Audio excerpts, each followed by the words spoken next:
Any follow-up? Yeah, I think another thing that the public's dying for are for candidates who are pretty consistent in their beliefs and their messagings throughout the campaign. And I think that I'm very proud that during this campaign, during my tenure in office, I've been very consistent with my views. You don't see me saying one thing in front of one audience and saying another thing in front of another audience. So for example, you won't see me answering abortion questionnaires in different ways, like you would in the middle of a campaign. You're not going to see me denying my own words by, for example, bad-mouthing coal in the state of Tennessee. You're not going to see me changing my views on national security because I want to try to win an election. My views are what they are, and I'm going to win or lose based upon my views, and I'm not going to change them in the course of a campaign. I think people are sick and tired of politics as usual, and sick and tired of posers who are trying to be one thing, but really something else. And I think that'll help bring this country together as well.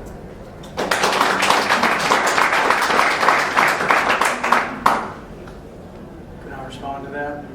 I was just toying with that in my mind. I think you can use your closing statement for that, and if we have time for an additional question I after the thought next if we were one. attacked, we were going to have rebuttals, but Okay.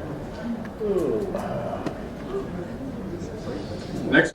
as far as with being consistent with these absurd attacks, I've suffered through probably 20 attacks. It's like, for goodness sakes, run on your own merits and quit trying to drag me down.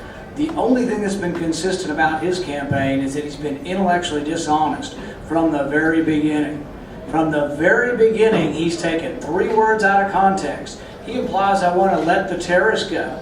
We were talking about people who can't be tried or who are found innocent, and he wants you to believe otherwise. He takes snippet about coal. If I were elected, I'd probably be one of the most pro-coal senators in the United States, and yet he takes a snippet of 3 words and implies a conclusion that's not my conclusion. That's the very definition of being intellectually dishonest.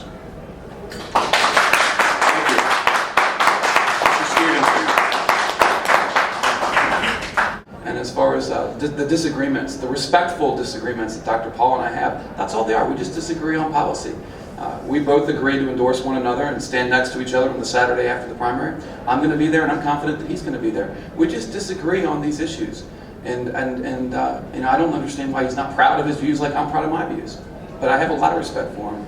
And I'm going to stand with him on Saturday after I win the primary on Tuesday. And sit there, and if the reverse happens, I'll be there with him as well.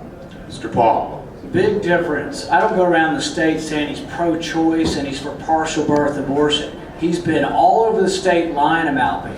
I made my first statements on the right to life issue when I was 17 in my church, and I take offense at him saying that I'm not pro-life. I've been a member of a doctor group for 20 years that is a pro-life doctor group. I refuse to do abortions as a physician in my training. And for him to have the gall to go around the state saying I'm pro-choice is a lie, and he should stop it. It's not a difference of opinion. I am not pro-choice, and I ask you today, Trey, quit the lying. I'm pro-life. I don't go around saying you're against the balanced budget. I don't go around saying you're pro-choice. Run on your own merits. For goodness sakes, you've been in office. Try to run on something positive instead of trying to tear down your fellow party members. For goodness sake, you've turned me into the IRS now.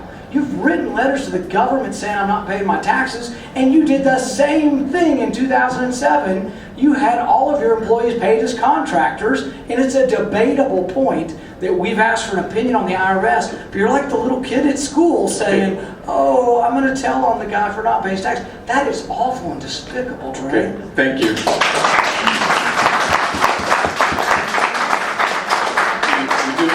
I want to make sure we got through all the